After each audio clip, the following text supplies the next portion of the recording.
अस्सलामुअलैकुम। वकास जुएड ट्रैवल्स में खुश आमदीद। उम्मीद है आप सब खैरियत से होंगे। आज सोचा आपके साथ एक सक्सेस स्टोरी शेयर कर दी जाए।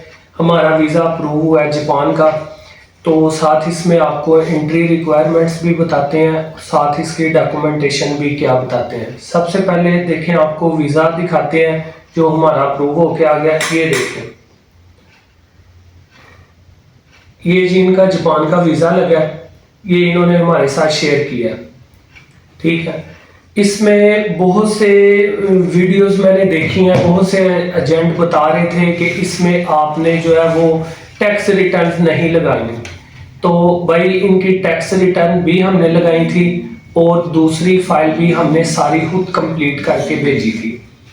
उसमें ये है, आपका ट्रैवल प्लान भी लगा था, उसके बाद आपकी होटल बुकिंग भी लगी थी, उसके बाद आपकी फ्लाइट रिजर्वेशन भी लगी थी और एक कवर लेटर लगा था। बाकी इनके डॉक्यूमेंट्स में बैंक स्टेटमेंट थी इनकी। बैंक स्टेटमेंट में क्लोजिंग बैलेंस जो था इनका वो तकरीबन 22 लाख रुपया क्लोजिंग बैलेंस था। उसके बाद मैरिड थे, ये बीवी बच्चे इनके यहीं पे है। अगर ट्रैवल हिस्ट्री की बात करें तो ये मलेशिया, सिंगापुर, थाईलैंड, श्रीलंका और टर्की की इनकी ट्रैवल हिस्ट्री थी। और इसके बाद इनका स्पेन का रिफ्यूज़ल था। रिफ्यूज़ल के बाद उन्होंने हमसे रब्ता किया, तो हमने बोला जी आप जापान का अप्लाई करें, तो अल्हम्दुलिल्लाह जापान का वीज़ा लग गया। और जो जापान का जवाब है वो तकरीबन जो है 20 से 22 दिन में आया है। ठीक, अच्छा जी, अब बात करते हैं इसकी एंट्री के बारे में जापान की। देखें, दुनिया की जो मुश्किल तरीन इमिग्रेशन है ना, वो जापान की इमिग्रेशन है। जापान पाकिस्तान पासपोर्ट के ऊपर तकरीबन मोस्टली बंदों को डिपोर्ट कर देता है, क्योंकि आपने देखा होगा जिनके पास यूएई के वीज़े थे, जिनके पास उसकी रेजिडेंसी थी, उसके लिए ई वीज़ा था। दुबई वालों ने क्या काम शुरू किया था, ये दुबई से जापान जाते थे, उसके बाद ये लोग वापस नहीं थे आते, जिसकी वजह से जापान ने एक तो इनके लिए भी ई वीज़ा बंद कर दिया था, तो ये अब जाके डॉक्यूमेंट्स जमा करवाते थे और वीज़ा इनका पेस्ट होता था।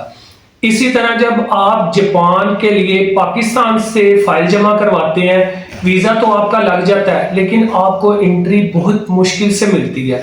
ग्रीन पासपोर्ट की वैल्यू का आपको सबको पता ही है, आप जानते ही हैं, लेकिन जापान ने हद से ज़्यादा सख्ती कर दी है। इसके लिए आपने करना क्या है, एक तो ये चीज़ याद रखें, आपने कभी भी डायरेक्ट जापान नहीं जाना, आपने कोई एक वीज़ा और लगवा लेना। बेशक आप बेस्ट ऑप्शन ये है आप थाईलैंड का लगवा लें, या आप यूके का ट्रैवल किया हो फिर भी इजी है।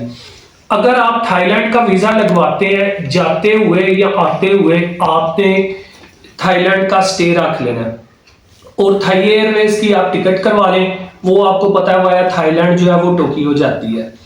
इसके बाद आपने होटल जो है वो कंफर्म होटल बुक करवाना है, मतलब आपने उसकी पेमेंट जो है वो दे देनी है। ठीक है, जितने दिन का आपका स्टे है आपने कंफर्म होटल बुकिंग आपने साथ लेके जानी है। और सबसे अहम बात आप याद रखें, जो ट्रैवल प्लान आपने एम्बेसी में जमा करवाया था आपने उसको फॉलो करना है, उसमें आपने चेंजिंग नहीं करनी। जाते ही ऑफिसर के सामने आपका सारे का सारा जो आपने एम्बेसी में जमा करवाया था वो आपकी प्रोफाइल ओपन हो जाएगी, तो आपने उस ट्रैवल प्लान को फॉलो करना है। इसके बाद अगर आपने कोई गारंटी वगैरह जमा करवानी है तो याद रखें एयरपोर्ट के ऊपर वो कभी भी नहीं मानेंगे, और जो वो फैसला करेगा इमिग्रेशन ऑफिसर वो उसी टाइम फैसला करेगा और वो उसको चेंज नहीं करेगा। अगर उसने बोला आपको डिपोर्ट करना है तो वो डिपोर्ट करेगा, वो आपकी कोई नहीं सुनेगा।